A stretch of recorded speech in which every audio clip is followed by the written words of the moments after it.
What is going on, guys? Welcome back to another video. Today we're going to be talking about warranties and why you should put them on every single piece of gear that you own.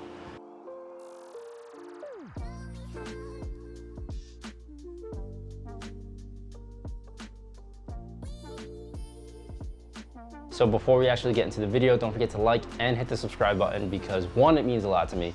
Two, it actually helps. And three, I'm really trying to grow this YouTube channel. So like, share, comment, subscribe, do all that fun stuff because I really appreciate it. So now let's actually get into today's video. About a month ago, I was working on a video here actually in this exact space. And I was filming something with my Blackmagic Pocket Cinema camera, and I have it set up on a tripod here, and you guys can't see this layout, but right next to where the tripod is my bed.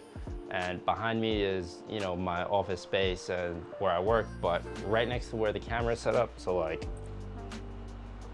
here, that's where my bed is. And a lot of times, you know, I don't really like to leave this tripod set up. If you watch my videos consistently, you might notice that the angle of the room is a little bit different every time. It's either maybe a little bit more this way, a little bit more that way. If I'm doing a demonstration, sometimes I have a table set up here, I film wider, sometimes I film tighter if I'm not trying to show you something. And it's not always the same because I move the tripod. I don't always keep it in the same spot. And not only that, but I also take this tripod out on shoots. So there's no real way unless I mark the floor and like make markings to get the frame exactly the same every single time. The reason I'm telling you this is because when I was rearranging my room and I was trying to pack up my stuff so I could either go out on a shoot or maybe I was just done here for the day and I wanted the extra space in my bedroom, I was cleaning up and I had my Blackmagic camera on the bed, completely rigged out.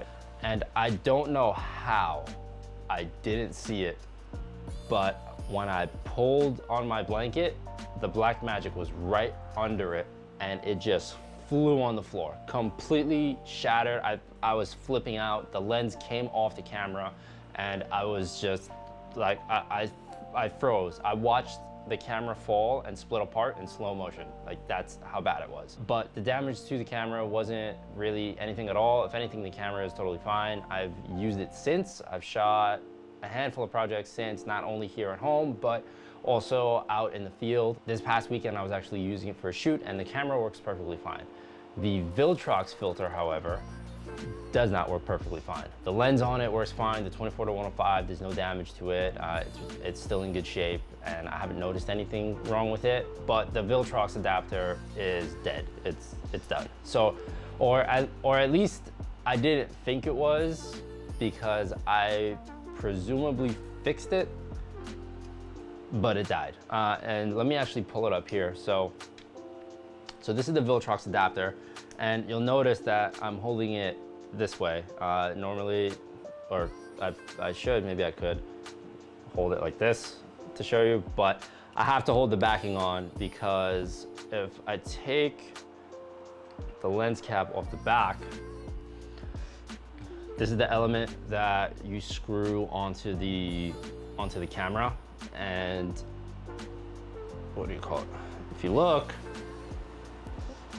the plate completely separates. Now, there's 4 screws in here, and I screwed all of them back in. I took a really small screwdriver and I tightened them all down, and I didn't put anything to make them tighter. I didn't want to mess anything up worse than I already had, but it seems like I stretched out the holes that are in here.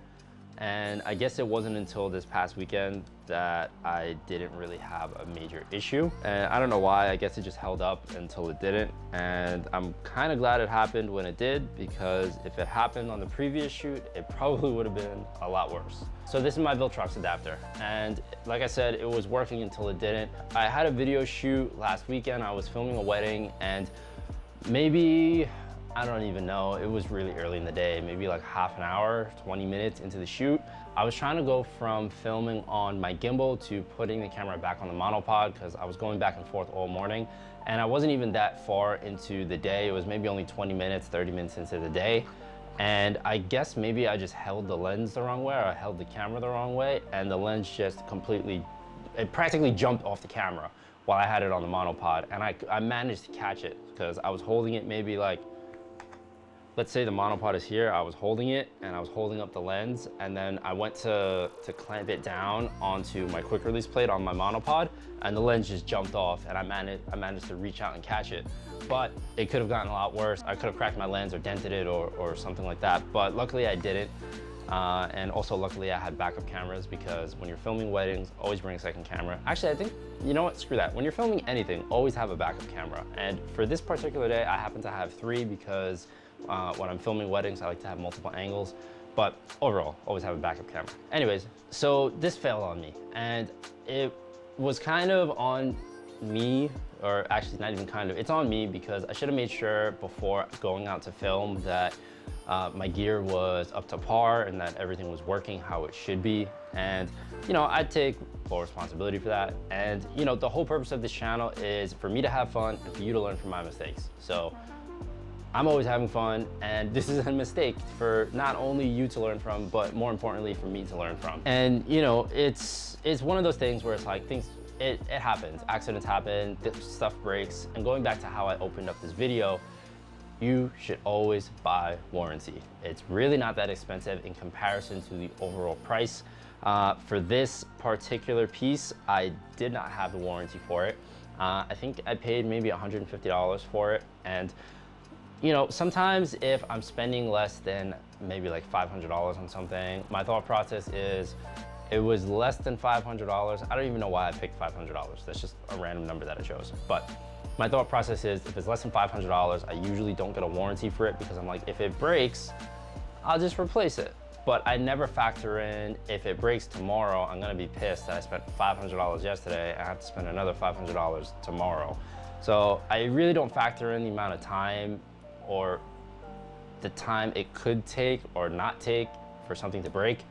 And I really should probably be doing that, because I haven't even had this for 4 months or 5 months. And actually I'm lying, because I only had the camera for 4 months, and I picked this up maybe 2 months ago. So for $150 to have only gotten to use this for 2 months kind of sucks. So I pretty much lost out on that, and there's nothing I can do about it. All I can do is go out and buy a new adapter / speed booster, which is what I have here. This is a, not brand new, but it's a used Metabone speed booster. Now, this I got reasonably cheaper than a brand new one, because I got it from the used section at Adorama. The day after I broke the Viltrox, I went to Adorama to see if they had anything used, because I've been spending a lot of money on gear lately, and I don't feel like spending full price on something that I already had and broke. It really just didn't seem worth it to me. But I picked up this Metabones speed booster, and I do have to say the quality on it is really good. I haven't taken it out on a shoot yet, but just in comparison to the Viltrox, I'm guessing maybe just because it's more expensive, but the build quality is just so much better. It reads my aperture without having to do funky things like disconnect the adapter to the camera in order for it to pick up a reading. The Viltrox was a cheap solution because I didn't really have the money, and this is a not completely expensive, but also not completely cheap solution to breaking my Viltrox. I guess it was for the better, because I got an upgrade and I have something better than I did before. But again, it's always good to have warranty. It's only a couple dollars extra in comparison to the overall price. It's like, if you're spending even less than 5% or 2% of the total overall cost in order to get warranty, if something breaks within the first year or 2 years, depending on which warranty you get, I absolutely think it's worth it. This is not the first time I've broken something. It probably won't be the last time that I've broken something, but I do have to say, when I do get warranty on stuff and I go back to Adorama, it's very refreshing knowing that they have me covered, or whatever the case may be. If you shop at B&H, if you shop on Best Buy, Amazon, wherever you buy your gear from, get the warranty. It's absolutely worth it. And you won't have to go out and spend money on something that you already own just because an accident happened and you broke it.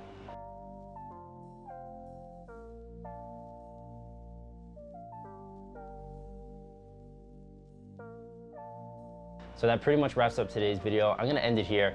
It sucks that this happened to me because literally the day before I was talking about my whole film rig and my Blackmagic camera and the Viltrox and everything that I'm planning to use for 2021. And it just really kind of sucked. Like that's really it. The fact that it happened the day after I posted that video, I guess I'm gonna have to do a new update. Or if you're watching this, I'm using the same rig, but instead of my broken Viltrox over here, I'm going to be using my new used Metabone speed booster anytime I'm out filming. Let me know in the comments below. Has there ever been a point where you either didn't have warranty or you broke something and you were just like, damn, I kind of wish I bought the accident protection plan on it, or I got that extended warranty for whatever it was. It can be your camera or camera gear. Have you ever gone through that? Let me know that I'm not alone. That being said, that is going to be it for today's video. Don't forget to like, share, comment, and hit the subscribe button because I really appreciate it and it does actually help. Thank you so much for watching, and I will see you in the next one.